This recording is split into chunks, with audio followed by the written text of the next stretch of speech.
Hey, what's up, everybody? My name is Joe Jai. I'm going to be doing these art tutorials. It's basically me just drawing on my iPad like a chump, but whatevs. I'll do it in time lapse so you guys can see it, and you won't have to watch me for a full 40 minutes. So basically, I just draw these straight out of my sketchbook at work, and I'm not even too crazy about the deets that I put in the sketchbook, because I gotta be honest, I got a real shaky hand. I've been doing like all types of jobs for, I don't know, close to 40 years now. So sometimes my hands shake, but I still draw. So in my sketchbook, my stuff's real sketchy, real scribbly, but on the iPad I can fix that just by using layers. And you'll see I tend to use a lot of layers. So right there, I'm just kind of like checking out my own line work, making sure everything's kosher for the first round of line work. Sometimes I'll do like up to 3, but I think for this one I only do like 2. All right, and I'm on my second round of line work at this point. For this one, I kind of just roll back around and repeat the lines that I like, or like anything that was, I don't know, undefined. Maybe it was like a slightly ambiguous, whatevs. Like, you can tell right there I didn't like it. I had to go back and do that boy over again. But I'll also add like extra deets onto it. These robots are always fun because, especially if you're drawing on like the iPad, because you can zoom in like, I don't know, something like 4,000%. There was one that I did where I literally like zoomed in so far that put all these details in this dude or this robot or whatever I was making. And it turned out when I posted it on my Instagram, nobody could even tell. Like 90% of the deets that I put in, they could only see my line work and my coloring. They're like, yeah, it's cool. But I'm literally putting like cracks and battle damage in this cat. So in this one, I'm putting all these gears and all this crazy shit. I guess I just do it for me.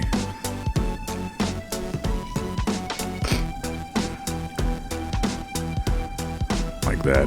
That's too far zoomed in for anyone really to notice when you pull it back out to its normal size. But it's all about attention to detail with this stuff, so whatevs, kid.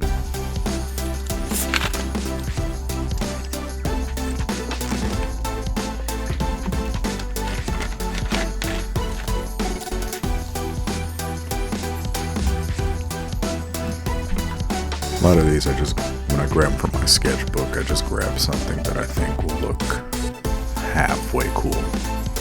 And I'll show you in some future tutorials and stuff how I can literally grab something that looks like a stick figure and turn it into something cool once I pull it onto my iPad.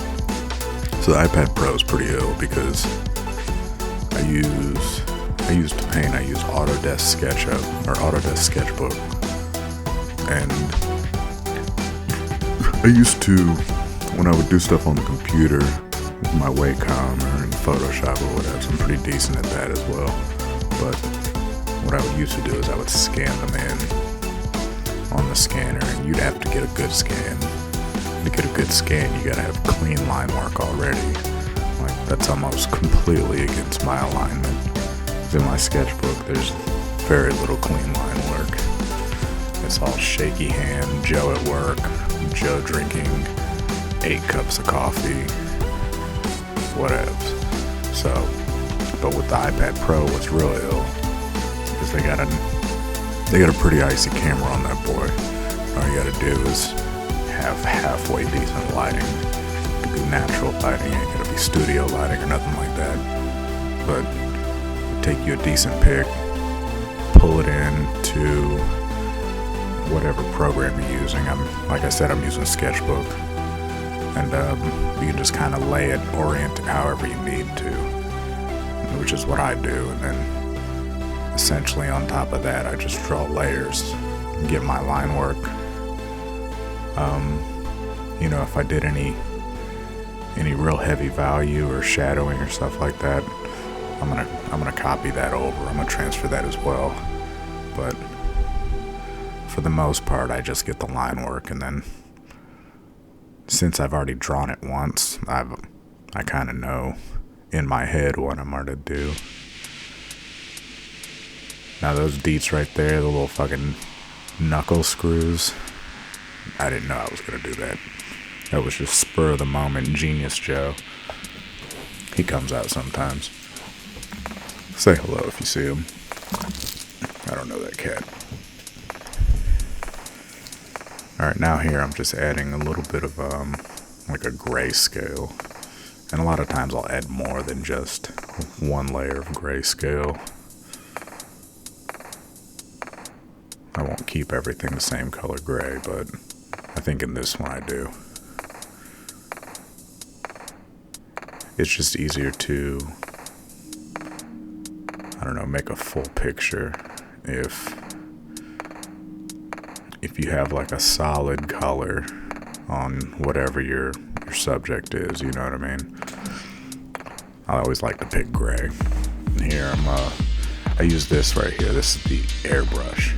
The airbrush is real nice for adding value and shading, because you can literally feather things in. That the Apple Pencil with the iPad Pro or whatever iPad you're using, but mostly that Apple Pencil is I want to say it's about as accurate as a real pen or pencil. I can kind of just like brush my hand across, barely touching it or scraping it, you know what I mean? And it'll leave like little feathery marks depending on what.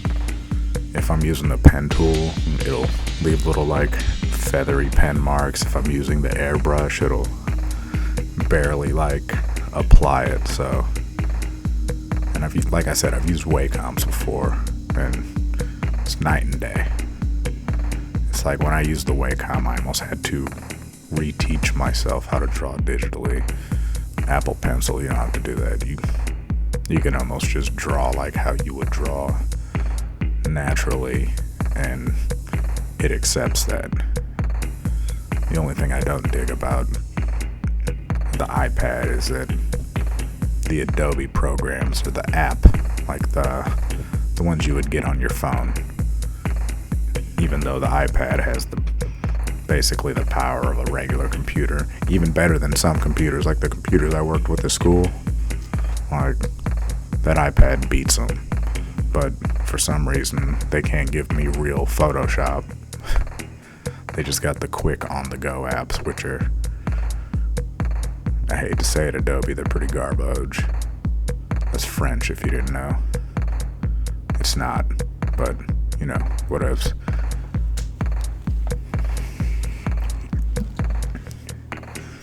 Right there, I just put a little bit of deets in his eye that nobody's ever gonna see. Give him a little glow, because glow is fun. And there's some like bounce light or some secondary light that's coming from that glow of his eye.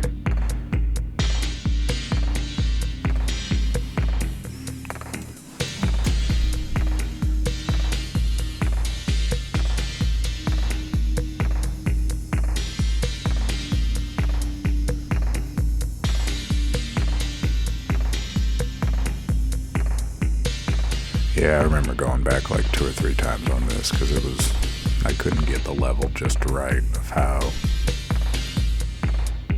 much glow I wanted on his actual body like that. Like, I definitely wanted it to be more subtle.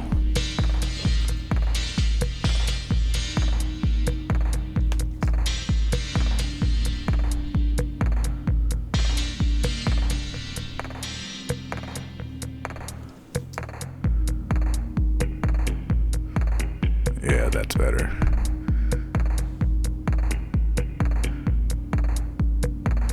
Then I'm going back, stealing the original color that I was using for those glowy boys, and I'm adding them all over where I want want it to be.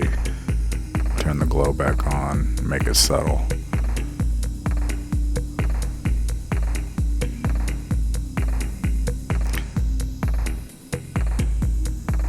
Yeah, and if you look at my original sketchbook, like, this guy was just a little scribble in the corner almost. Like, he wasn't nearly formed the way I got him there.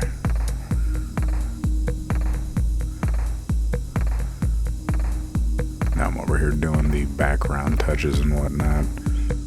I don't really do much to it than change the color. And then add like a different color to that.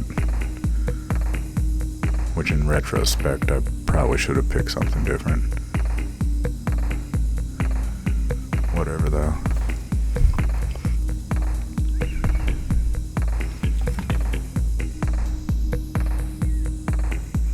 Pretty sure I was super drunk when I did this guy.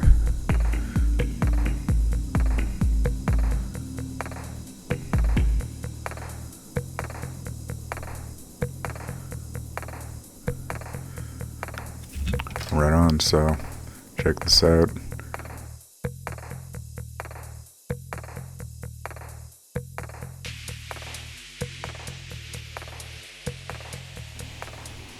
Yo, hit the like button, give your boy a follow, drop me a comment if you got any questions or if you got any requests. Otherwise, I'm literally just going to be pulling up out my sketchbook every time. But see you next time.